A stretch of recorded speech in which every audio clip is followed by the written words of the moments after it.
السلام علیکم ورحمۃ اللہ وبرکاتہ۔ الحمد للہ رب العالمین والصلاة والسلام علی رسولہ الکریم وعلی آلہ واصحابہ اجمعین، اما بعد۔ محترم سامعین کرام اور سامعات، الاسراء والمعراج یعنی اسراء اور معراج کی سیریز میں آپ سبھی کا اسلامی طریقے سے استقبال ہے۔ یہ پہلا پارٹ ہے جو آپ کی خدمت میں پیش کیا جا رہا ہے، اور ٹاپک یہ ہے کہ اسراء اور معراج کا معنی کیا ہے، اور اسی طریقے سے اسراء اور معراج میں جو دو سواریاں استعمال ہوئی، ایک ہے براق اور دوسرا ہے معراج، تو اس کی تفصیلات کیا ہے اور اس کا وصف کیا ہے، اس کی صفت کیا ہے، ڈسکرپشن کیا ہے۔ تو آئیے سب سے پہلے ہم جانتے ہیں کہ اسراء کا معنی کیا ہے اور پھر معراج کا معنی کیا ہے۔ الاسراء دراصل یہ باب افعال سے ہے، اسرا، یسری، اسراء، اکرم، یکرم، اکرام کے وزن پر ہے، یعنی مطلب ہے السیر لیلاً، یعنی رات میں سفر کرنے کو اسراء کہا جاتا ہے۔ یعنی اللہ کے نبی صلی اللہ علیہ وسلم مسجد حرام سے یعنی مکہ سے مسجد اقصیٰ کی طرف یعنی فلسطین کی طرف، جو اللہ کے نبی صلی اللہ علیہ وسلم رات کا رات چلے گئے، ایک معجزے کے طور پر اللہ سبحانہ و تعالیٰ نے اللہ کے نبی صلی اللہ علیہ وسلم کو ایک معجزہ عطا فرمایا کہ اللہ کے نبی صلی اللہ علیہ وسلم ایک ہی رات میں اللہ کے نبی صلی اللہ علیہ وسلم مسجد حرام سے مکہ سے مسجد اقصیٰ کی طرف یعنی فلسطین تک جسم اور روح کے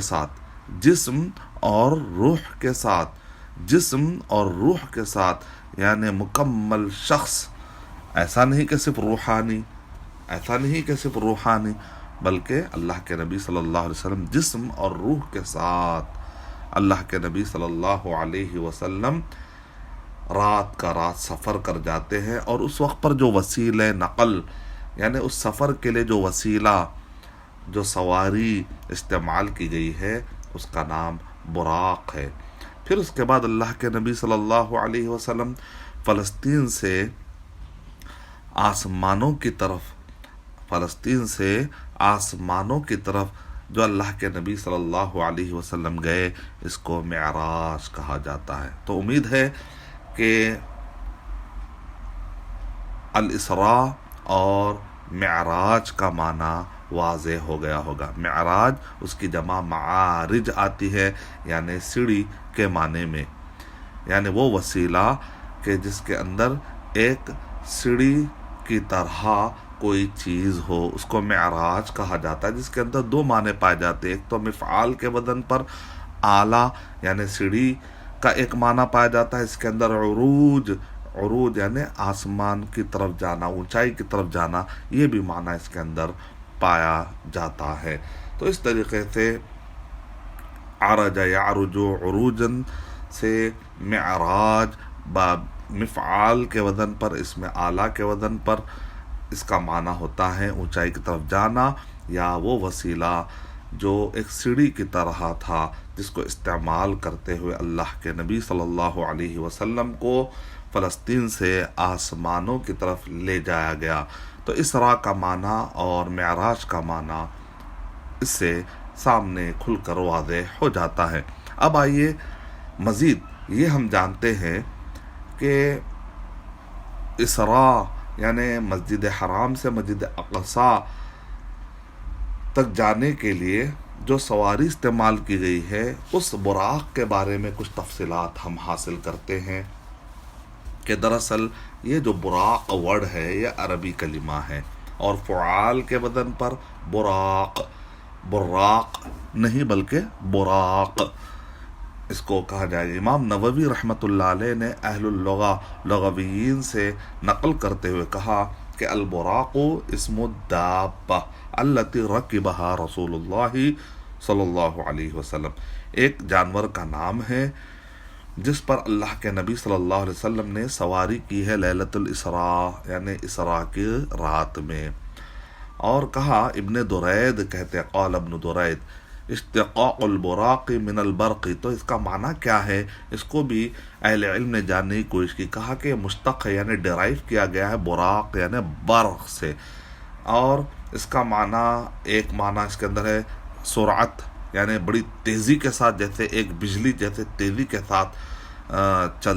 جیسے چمکتی ہے، تو بالکل اسی طریقے سے اس کے اندر ایک معنی ہے سرعت اور تیزی کے۔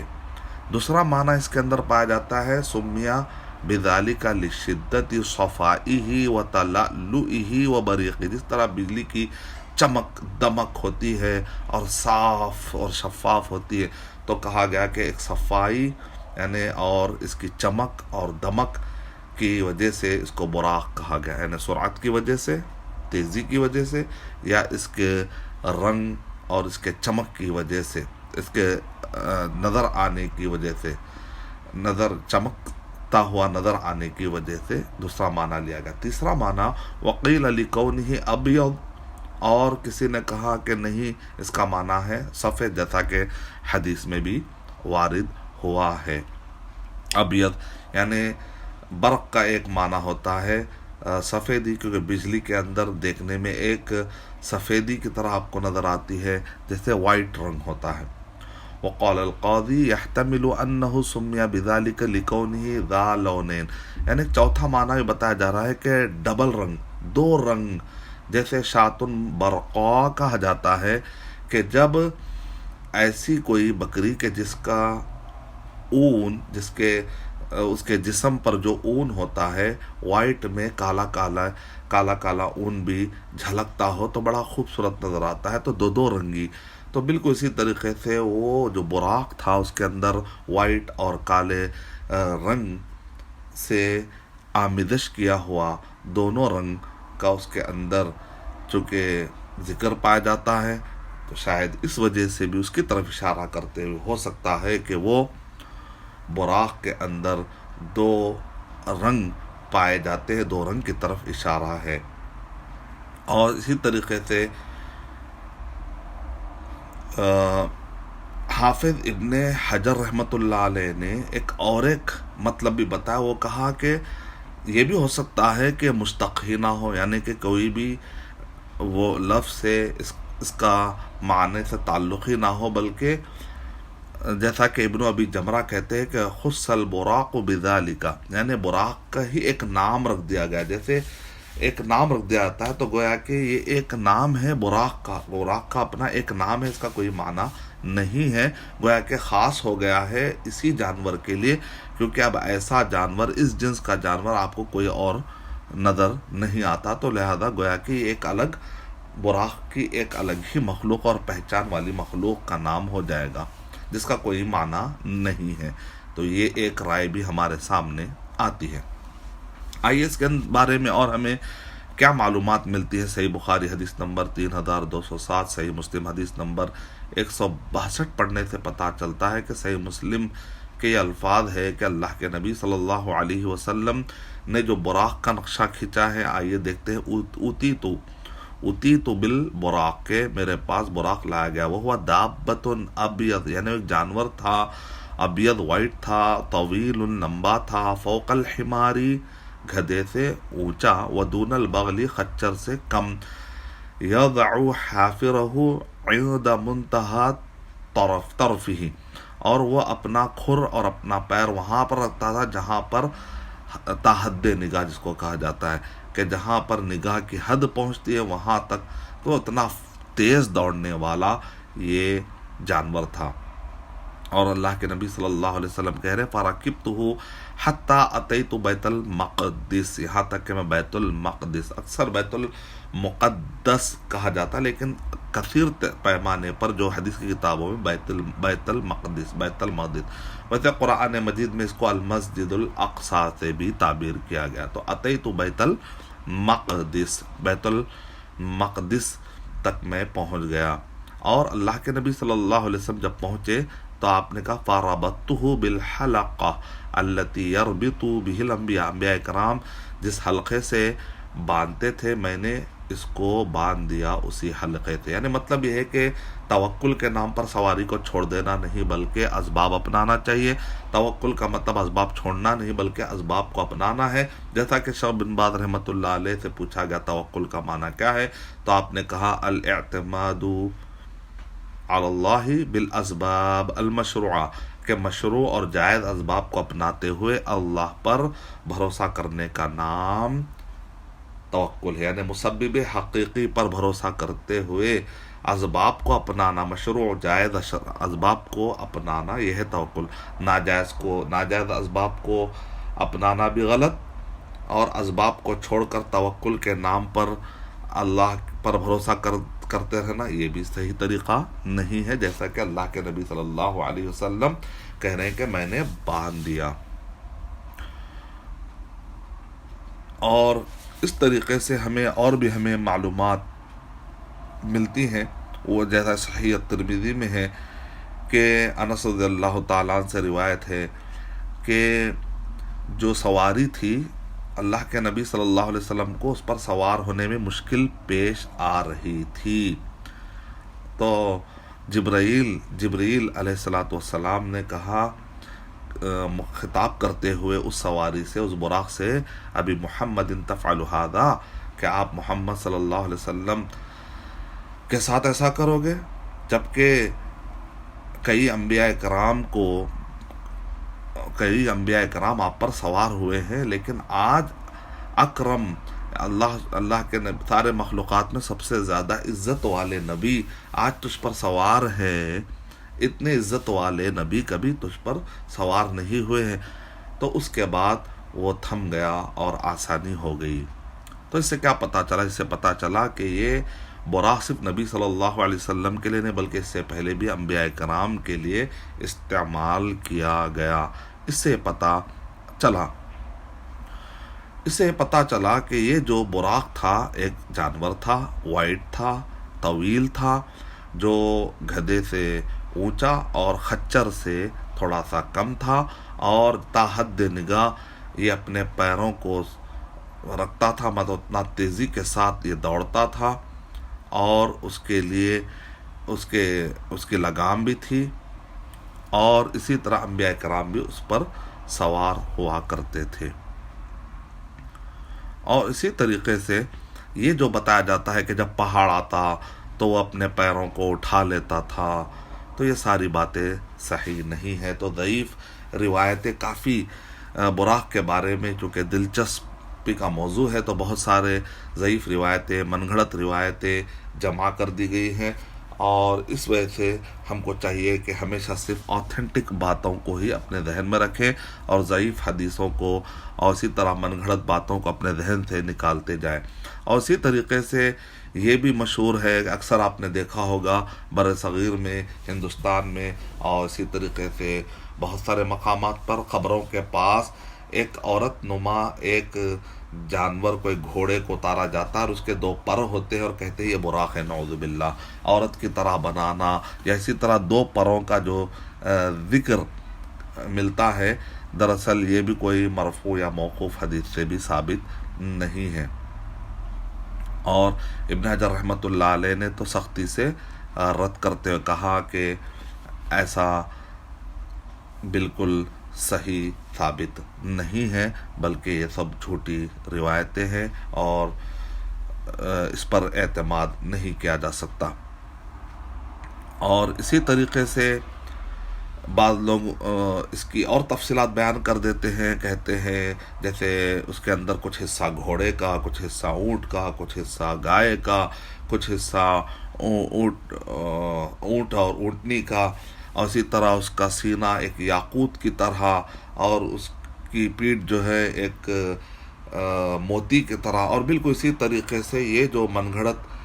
روایتوں کے اندر یہ جو محمد بن صائب، اور اسی طریقے سے ابو النضر الکلبی، یعنی ابو النضر الکلبی کے نام سے مشہور ہے محمد بن صائب، تو یہ مشہور ہے کہ یہ حدیثیں گھڑنے والا ہے. تو لہذا اس لیے ہم کو اس سے بچنا چاہیے، ایسی روایتوں سے بچنا چاہیے. اور بعض لوگ تفسیر ثعلبی کی اس روایت پر بھروسہ کرتے ہوئے بالکل اسی طریقے سے آپ نے دیکھا ہوگا کہ بعض قبروں کی دیواروں پر اس ٹائپ کے جانور کو تصویر کشی کرتے ہیں اور لوگوں کو یہ باور کروانے کی کوشش کرتے ہیں کہ یہ جانور کا یہ ڈسکرپشن ہے. تو غلط چیزیں اپنے ذہن سے نکالتے جائیے. جو چیزیں ممکن ہیں لغت کے اعتبار سے اور اہل علم کے قول کے مطابق جو میں نے شروع میں بتا دی، اس کے بعد یہ ساری جو باتیں ہیں کہ دو پر تھے، اسی طریقے سے ہر جانور کا کچھ نہ کچھ اس کے اندر ایک حصہ جھلک نظر آتا ہے، اور اس کا سینہ یاقوت کی طرح اور اس کی پیٹھ ایک موتی کی طرح، یہ سب باتیں اپنے ذہن سے نکالنا پڑے گا کھرچ کر، کیونکہ یہ سب باتیں بالکل غلط ہیں. اور اسی طریقے سے یہ کہتے ہیں کہ اس کے دو آنکھوں کے درمیان لا الہ الا اللہ محمد الرسول اللہ لکھا ہوا تھا. تو ابن الجوزی رحمۃ اللہ علیہ نے موضوعات میں تفصیل سے اس پر رد کرتے ہوئے کہا کہ مجھے اس کے من گھڑت ہونے میں کوئی شک نہیں ہے. تو بہرحال یہ چند باتیں تھی جو میں نے آپ کو براق کے متعلق میں نے آپ کے سامنے رکھ دی. اب آئیے دیکھتے ہیں آسمانوں کی طرف جو اللہ کے نبی صلی اللہ علیہ وسلم نے سفر کیا ہے، اس بارے میں بھی ابن حجر رحمۃ اللہ علیہ نے کافی تفصیل سے فتح الباری کے اندر ابن حجر رحمۃ اللہ علیہ نے اس پر کافی گفتگو فرمائی ہے. فتح الباری جلد نمبر 7 اور اس کا صفحہ نمبر 208 میں اگر آپ تفصیلات پڑھتے ہیں تو وہاں پر بھی ہم کو تفصیلات ملتی ہے کہ انس رضی اللہ تعالیٰ عنہ کی روایات کو سامنے رکھ کر انس عن مالک ابن صعصع کے مختلف جو روایتیں جو سندیں وارد ہوئی ہیں اس کو جمع کرتے ہوئے کہا کہ ابی سعید الخدری کی جو روایت ہے بیہقی امام بیہقی رحمۃ اللہ علیہ کی کتاب دلائل کے اندر جو سندیں ہیں ان سب سندوں کو جمع کرتے ہوئے اس کے اندر ابن حجر رحمۃ اللہ علیہ نے جملے کو نقل فرمایا، کہا کہ ثم اتیت بالمعراج، کہ پھر مجھے میرے پاس معراج لائے گئی. جیسے کہا گیا براق لایا گیا تو یہاں پر کہا جا رہا ہے کہ معراج لائے گئے. اس کا مطلب نکلا کہ اللہ کے نبی صلی اللہ علیہ وسلم براق پر آپ نے سواری نہیں کی آسمانوں کی طرف براق پر آپ نے سواری نہیں کی. جو روایتوں میں آتا ہے کہ آسمان کی طرف بھی آپ نے براق کی طرف سفر کیا تھا، براق کی سواری استعمال کرتے ہوئے سفر کیا تھا، وہ سندیں دوسرے سندوں سے ٹکرانے کی وجہ سے اہل علم نے اس کو قبول نہیں کیا ہے. البتہ معراج لایا گیا، اس سے پتہ چلتا ہے کہ کوئی چیز ہے، کوئی ایک وسیلہ تھا جو لایا گیا، اور یہ وسیلہ کیا؟ معراج، مفعال کے وزن پر، یعنی اس کو کہا جاتا ہے سلم ذو درجن،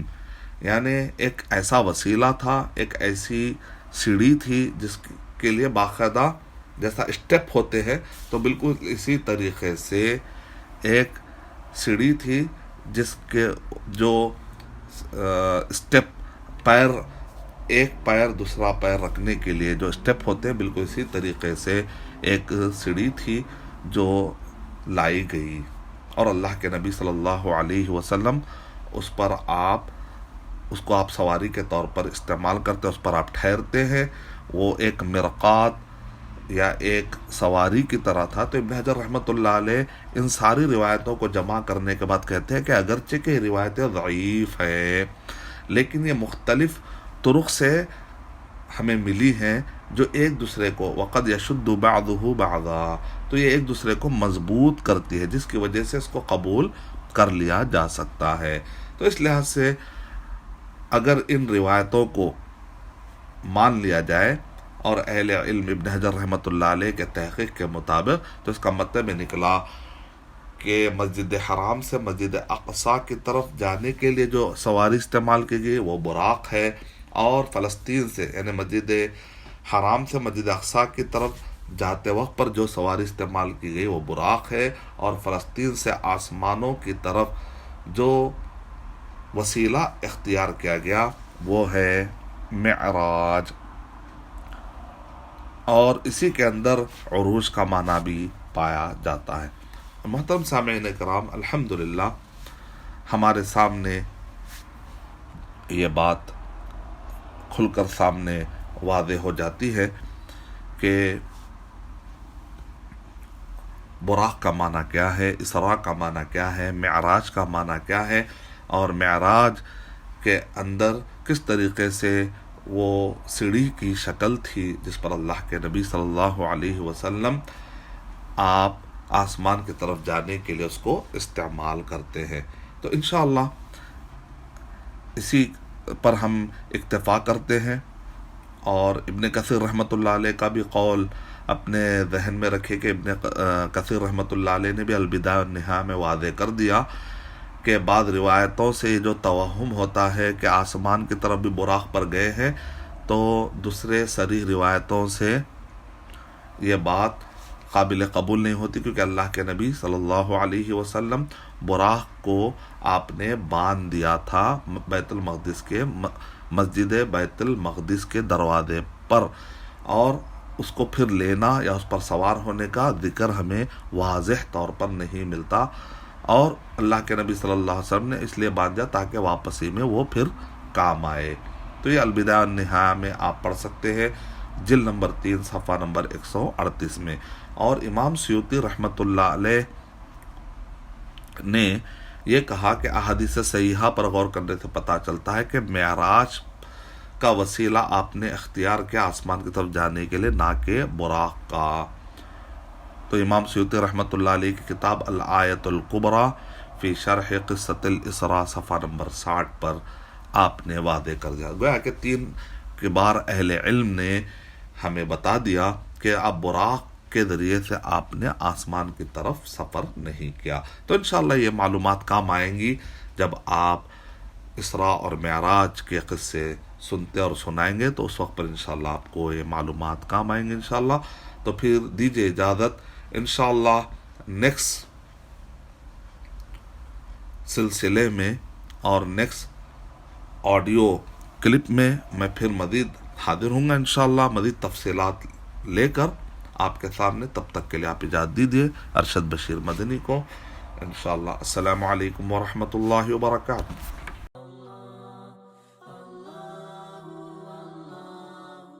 For authentic Islamic information, please log on to www.askislampedia.com.